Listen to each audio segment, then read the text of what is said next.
Hi, my name is Dr. Todd Austin. I would like to welcome you to this episode.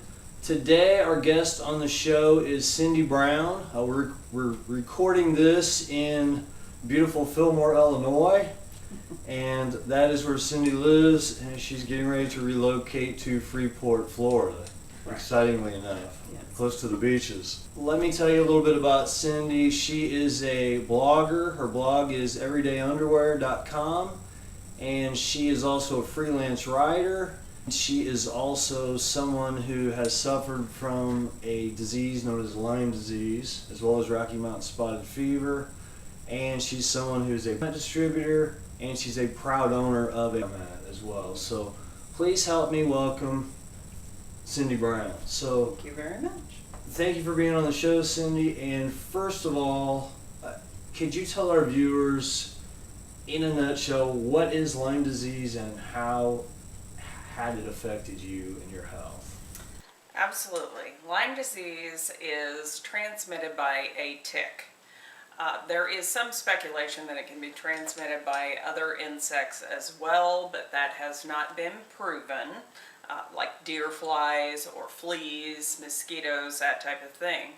But you get Lyme disease when you have a tick attached to you, and it is attached for a long enough period of time to start transmitting that spirochete.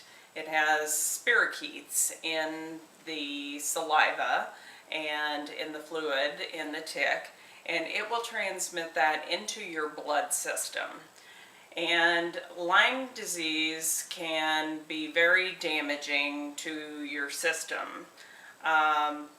It can cause a host of problems, including horrible fatigue. I cannot even explain to you the hit by the truck fatigue that you experience with Lyme disease. It's absolutely debilitating. Fatigue is one of the worst ones.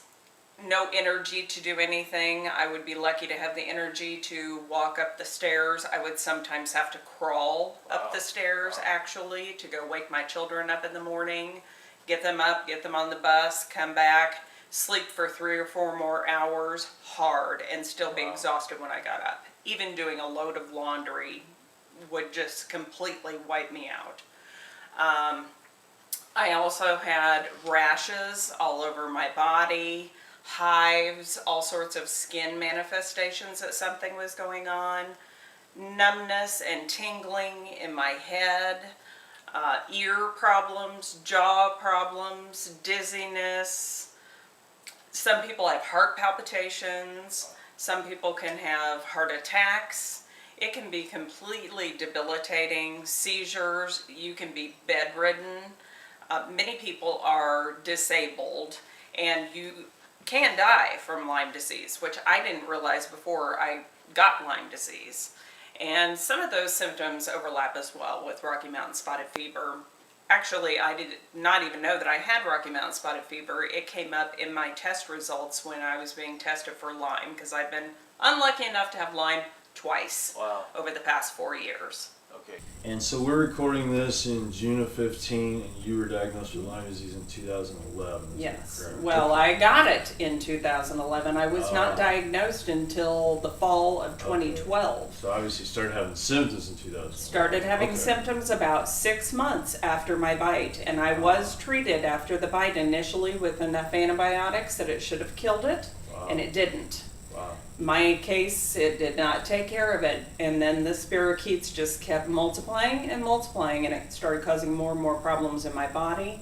Doctors could not figure it out, couldn't pinpoint what the cause was. I went through all kinds of doctors, all kinds of misdiagnosis for a year and a half before I was finally diagnosed with Lyme, and then the light bulbs went off and we were able to start properly treating.